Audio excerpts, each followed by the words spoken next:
1500 کاله پخوانی جماعت اوس هم په هماغه حالات کې دی. په دې کې د الله تعالی ولی عبادت کړی. تاسو دا وینئ ښه دا محراب دی د دې جماعت. ښه دا د مسجد محراب دی. ته اوچت نه لږ راوله پکې. دا وګوره څومره ښایسته محراب یې دې ته جوړ کړی دی. دا دی د نن نه 1500 کاله پخوانی مسجد.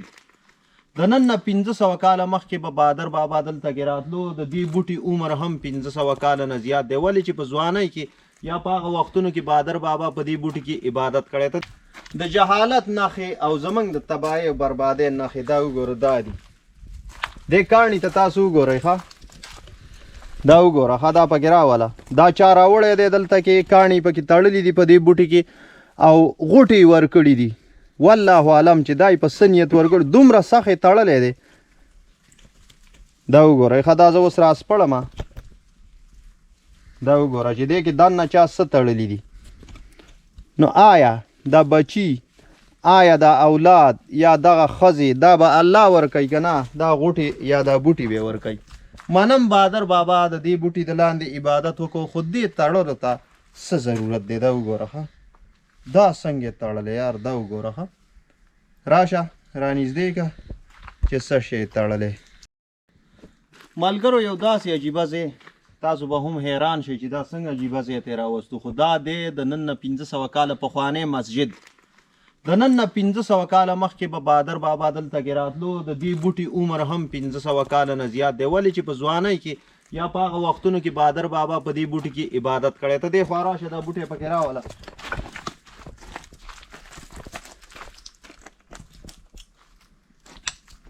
بادر بابا چې کله د کڼخېلو د کلي نه بهر ووتو ولې هلته کې به په عبادت کې خلل راتلو. بادر بابا چونکې دنیا سره مینه نه لرله په دې وجه باندې هغه یو خوشي ځنګل کې د الله تعالی عبادت په دې نیت کاو چې د هغه او د رب ترمنځ چې کوم عبادت کېږي په هغه کې څه خلل را نه شي. د دې لپاره بهادر بابا د کلي نه ووتو بهر رالو مزل یې وکړو. څه کیلومیټر مزل یې وکړو او دې ځای کې د دې بوټي لاندې هغه عبادت شروع کړو. دا هماغه بوټی دی. د دې بوټي عمر د 1500 کاله نه هم زیات دی. ولې چې بادر بابا 1500 کاله مخکې پیدا شوی هغه بیا راغلی د دې بوټي لاندې چې کوم دی عبادت به کوو. دا د دې جومات محراب دی. تاسو وګورئ. ښه راشه دا محراب پکې راوله. دا د دې مسجد محراب دی. دا په هماغه حالاتو کې دا مسجد چې کومه دی قایم دی. خو دلته کې دا هم کیدی شي چې دا دیوال غورځېدلی وي چې واپس سم کړی وي. خو په هغه وختونو کې هم دا جومات او دا بوټی یقینا اولیاء کرام الله تعالی ورته غټه درجه ورکړې ده. هغه په دې وجه چې دی د دنیا سره مینه نه لرله خپل کلی بادر بابا پرېښود د دې دپاره چې هغه په خوشي ځنګل کې عبادت وکړي. دلته به نه د هغه د لږې پروا وه نه به په تنده او نه به دغه شانتې نور څه خپل غم به ورسره نه و د خپل ځان فکر به ورسره نه و. صرف او صرف د الله تعالی په عباداتو کې به مصروف و دې مسجد کې.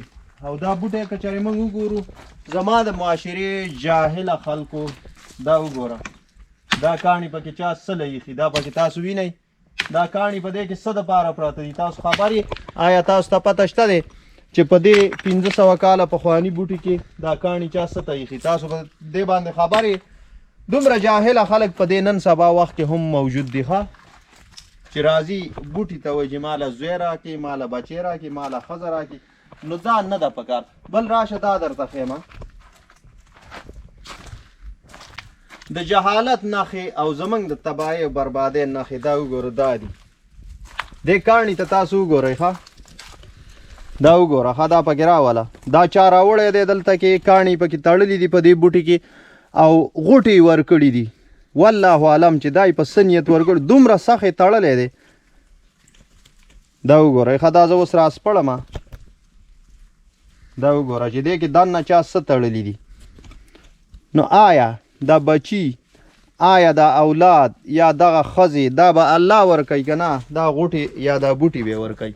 منم بادر بابا د دې بوټي د لاندې عبادت وکړو خو دې تړلو ته څه ضرورت دی. دا وګوره. ښه دا څنګه تړلی یار. دا وګوره. ښه راشه رانږدې که چې څه شی تړلی. استغفر الله. دا آیا دا انسانیت دی؟ آیا دا د جهالت کار دی او که نه؟ دې خبره باندې ما ته ډېر زیات افسوس هم راشي. دا خبره کولی هم نشم چې دا منګه کې اوس هم جاهله خلک شته دی. خو به هر حال په دې معاشره کې په دې علاقه کې ډېر ښه خلک موجود دي. دا یو ډېر بختور خلک دی. خو داسې جاهلان د لرې لرې علاقو نه راځي او دلته کې د جهالت کارونه کوي. نو دا 500 کاله پخوانی مسجد ورسره دا بوټې او دې بوټي کې دا کاڼي خلک کېدي. چرې هم دا کار مه کوئ چې کم کار نه الله او د الله رسول تاسو منې کړي هغه چرې هم مه کوئ. ولې په دې کې ستاسو دپاره یو ډېر غټ نقصان وي. تاسو په دنیا کې هم باعث شرم جوړېدی شئ او دغه شانتي په آخرت کې هم الله تعالی تاسو ته ډېره غټه سزا درکولی شي. ګرانو کتونکو د بهادر بابا جومات کم کې چې 500 کاله مخکې بهادر بابا عبادت کړی دا په هماغه حالاتو کې موجود دی. اوس تاسو ته ښکاري او ډېر یو پرسکونه ماحول دی. دا یې ګیټ دی. دا وګوره دا ګیټ دی.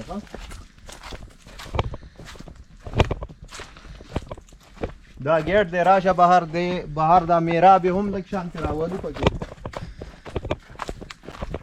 500 کاله پخوانی جومات اوس هم په هماغه حالات کې دی. په دې کې د الله تعالی ولی عبادت کړی.